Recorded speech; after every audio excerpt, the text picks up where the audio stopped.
그렇습니다.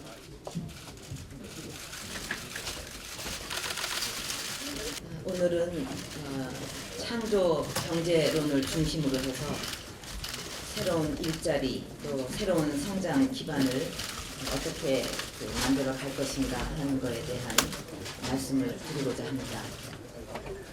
존경하는 국민 여러분, 저는 오늘 일자리를 만들고 새로운 미래 성장 동력을 확충하기 위한 구상을 말씀드리고자 합니다. 지금까지 한국 경제는 세계 어느 나라도 상상하지 못했던 길을 개척해 왔습니다. 세계 최빈국으로 출발해서 불과 반세기 만에 개발도상국을 넘어 선진국 진입을 눈앞에 두고 있습니다. 2차 세계대전 이후 수많은 독립국가 중에서 대한민국만이 유일하게 눈부신 경제적 성취를 이루었습니다.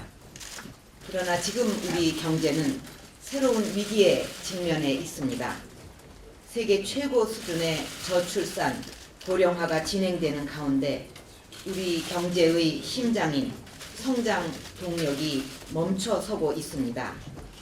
한국은행은 금년 경제 성장률 전망치를 2.4%로 하향 조정했고, OECD는 우리 경제의 잠재 성장률이 10년 내에 2%대, 20년 내에 1%대로 떨어질 것으로 예상하고 있습니다.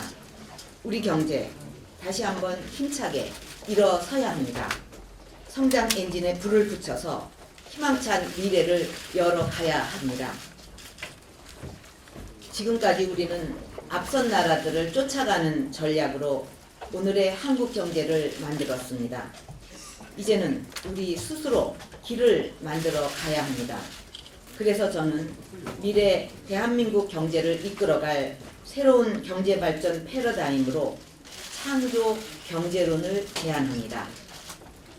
창조 경제론은 상상력과 창의성, 과학기술에 기반한 경제 운영을 통해서 새로운 성장 동력을 창출하고 새로운 시장, 새로운 일자리를 만들어가는 정책입니다.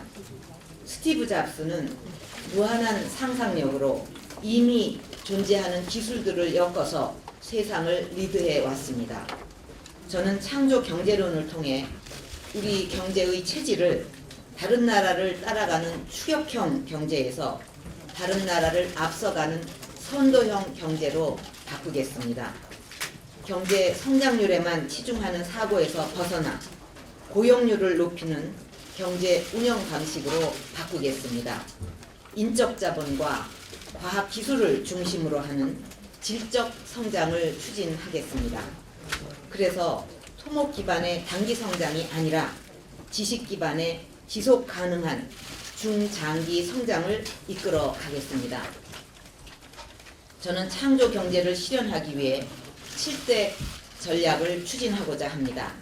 첫째로 국민 행복 기술을 전 산업에 적용해서 새로운 시장, 새로운 일자리를 창출하겠습니다.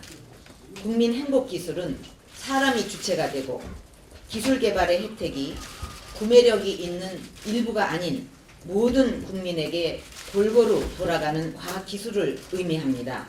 이를 통해 사람 중심의 성장을 구현하겠습니다. 그 첫째로 국민 행복 기술 중에 정보통신 기술을 활용하는 스마트 뉴딜 정책을 먼저 시행하겠습니다. 스마트 뉴딜은 과학기술과 IT라는 이 비타민을 통해 시들어가는 여러 산업에 생기를 불어넣는 것입니다. 우리가 세계 최고 수준의 기술과 인프라를 가지고 있는 정보통신 기술을 산업 전반에 적용하고 융합해서 새로운 성장 동력과 일자리를 창출하는 정책입니다. 정보통신 기술을 농업에 적용해서 고부가가치 농업을 만들고, 제조업에 활용해서 제조업의 경쟁력을 높이고, 서비스업에 적용해서 새로운 시장, 새로운 일자리를 창출하고자 하는 것입니다. 다양한 근무 형태가 가능하고 다양한 고용 형태가 가능한 스마트 워크를 범국가적으로 추진하겠습니다. 공무원, 또 근로자들이 대거 스마트워크에 동참해서 업무 효율을 높이는 동시에 새로운 유형의 유연한 일자리를 창출토록 하겠습니다. 둘째로 소프트웨어 산업을 우리 경제의 새로운 성장 동력으로 키워나가겠습니다. 이를 위해 무엇보다 공공부문부터 변해야 하겠습니다. 기술 우위의 사업자를 선정하도록 관련 법령을 개정해서 저가 수주에 따른 소프트웨어 품질 저하와 또 낮은 임금 등의 문제를 해결하겠습니다. 그동안 방치되어 온 응용 소프트웨어 활성화를 위해 공공부문과 대기업이 개발 용역을 주는 대신에 소프트웨어 개발 상품을 구매토록 장려하겠습니다. 리눅스의 사례처럼 응용 소프트웨어를 공동 개발해서 무상으로 이용하게 하는 오픈소스 기업을 사회적 기업으로 육성하는 등 응용 소프트웨어 육성 정책을 지속적으로 시행하겠습니다. 소프트웨어와 하드웨어 그리고 콘텐츠 회사 등으로 구성된 생태계 기업군 제도를 도입해서 건전하고 경쟁력 있는 생태계 구축을 유도하겠습니다. 기존 소프트웨어의 경쟁력을 보다 강화해가는 가운데 기본 하드웨어의 경쟁력을 보다 강화해서 나가는 가운데 소프트웨어의 경쟁력도 높여서 하드웨어와 소프트웨어의 디자인, 컨텐츠 등을 융합한 새로운 산업, 즉 브레인웨어 시대를 열어가겠습니다. 셋째로 개방과 공유를 통해 창조 정부를 만들겠습니다. 창조 경제를 구현하기 위해서는 정부부터 창조형 경제로 바뀌어야 합니다. 공공정보를 체계적으로 수집하고 이를 전면적으로 개방하면 민간 부문의 창의와 활력을 이용해서 새로운 가치 창출의 기반이 마련될 수 있습니다. 급변하는 국내의 환경에 대비해서 미래를 정확하게 예측하고 대응하는 것은 정부의 중요한 역할입니다. 국가 클라우드 컴퓨팅 센터의 방대한 지식 정보를 체계적으로 분류하고 과학적으로 분석하는 미래 전략 시스템을 구축하겠습니다. 방대한 데이터 분석을 기반으로 하는 미래 예측 또한 최근 각광받는 새로운 분야입니다. 정부는 촉매자로서 미래 전략 시스템 구축을 계기로 지식정보산업진흥을 유도하고 새로운 일자리를 창출하겠습니다. 넷째로 창업국가 코리아를 만들겠습니다. 저는 새로운 아이디어와 새로운 기술, 새로운 컨텐츠로 새로운 기업이 끊임없이 탄생하는 창업국가 코리아를 만들려는 구상을 갖고 있습니다. 창업국가 코리아는 창의적 아이디어가 기술과 결합되고 지식재산권으로 발전하면서 일자리가 창출되고 창조형 중소기업이 꽃을 피우는 나라입니다.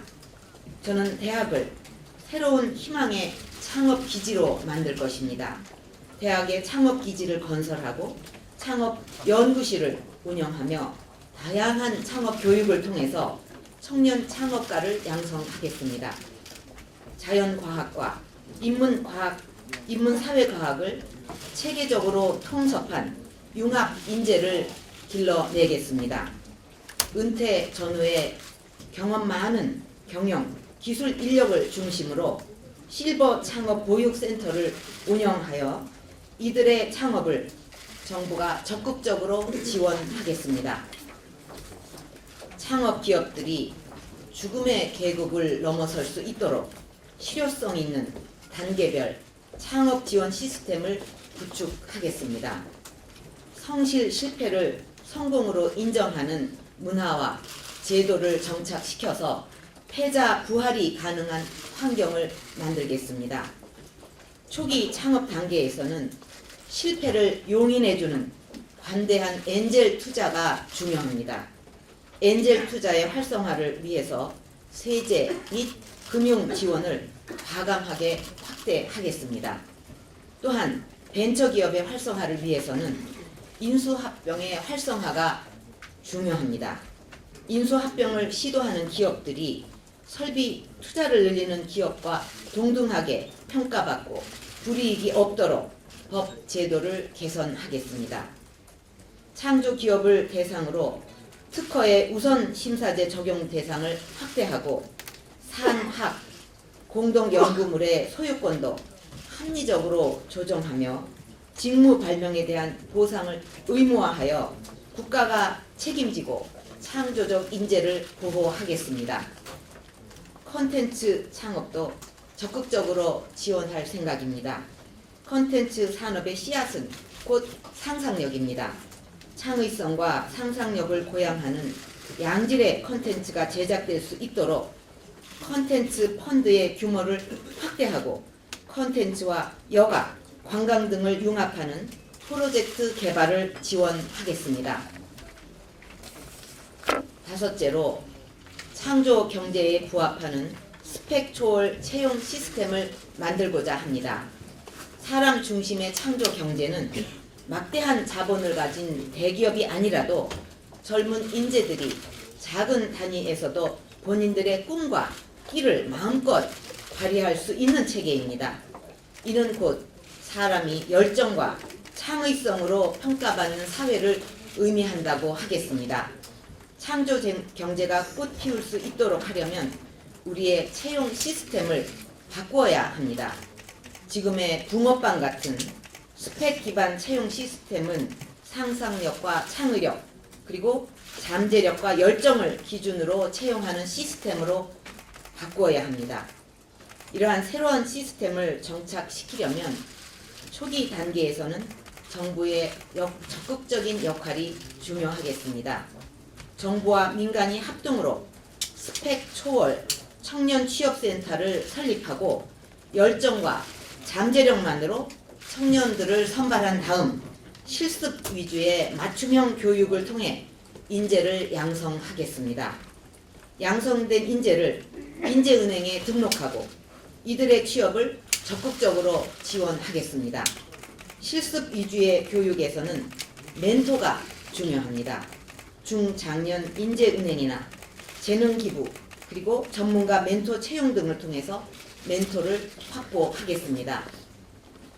그래서 초기 단계에서는 웰빙 분야라든가 문화예술 분야, 미디어 분야, 마케팅 분야 등에서 열정 인재를 양성하고 이들의 취업을 적극 지원하겠습니다.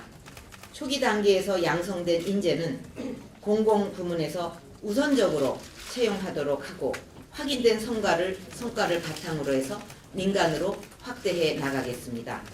이러한 제도가 정착되면 우리 사회의 채용 시스템을 근본적으로 변화시키는 촉매제가 될 것입니다.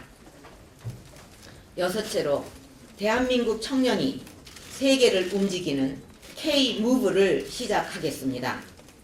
국내 시각을 벗어나서 우리가 해외로 눈을 돌리면 새로운 기회, 새로운 일자리가 많이 있습니다. 이제 우리 벤처, 중소기업들과 우리 청년들이 글로벌 시장을 개척하고 글로벌 시장에서 일자리를 찾아가는 K-무브를 시작하겠습니다. K-무브를 통해 대한민국 청년들이 세계를 움직이는 시대를 열어 나갈 것입니다. 먼저 글로벌 벤처입니다. 요즘은 벤처도 창업 초기부터 글로벌 진출을 염두에 두어야 하는 시대입니다. 젊은 유대인들이 그동안 선망해오던 의사, 변호사를 버리고 창업에 매진하게 했던 이스라엘의 요즈마 펀드를 벤치마킹해서 해외 벤처 캐피탈을 적극적으로 유치하고 우리 벤처 기업들의 해외 진출을 적극 지원하겠습니다. 청년들의 해외 취업 기회를 또한 대폭 확대하겠습니다. 코트라나 코이카가 가지고 있는 현지 정보를 바탕으로 해외 인력 채용 데이터베이스를 구축해서 운영하겠습니다. 청년들의 해외 취업을 장려하기 위해서 정부의 해외 취업 장려금 제도를 도입할 것입니다. 스펙 초월 인재 시스템을 글로벌로 확장해 나가겠습니다. 열정과 잠재력만으로 청년들을 선발해서 해외에 있는 멘토들과 연결해서 글로벌 인재를 양성하고 일자리를 찾아주는 글로벌 스펙초월 시스템을 마련하겠습니다. 마지막 7번째로 미래창조과학부를 신설하겠습니다. 창조경제론의 핵심은 상상력과 창의성 그리고 과학기술입니다. 저는 상상력과 창의력의 배양을 위해 우리 교육을 꿈과 끼를 키워주는 교육으로 바꿀 것입니다. 그리고 우리 경제가 나가야 할 창조 경제의 기반이 되는 과학기술 분야를 책임질 행정부처로 미래창조과학부를 신설하겠습니다. 미래창조과학부는 창의적 융합 인재를 육성하고 미래를 선도할 연구를 지원하며 지식 생태계 구축 및 보호를 위한 법, 제도의 지원 등을 담당하게 될 것입니다. 존경하는 국민 여러분, 저는 오늘 창조 경제를 실현하기 위한 7대 실천 전략에 대해서 말씀드렸습니다. 보다 구체적인 각 분야별 계획은 국민행복 추진위에서 발표할 것입니다. 이상입니다. 감사합니다.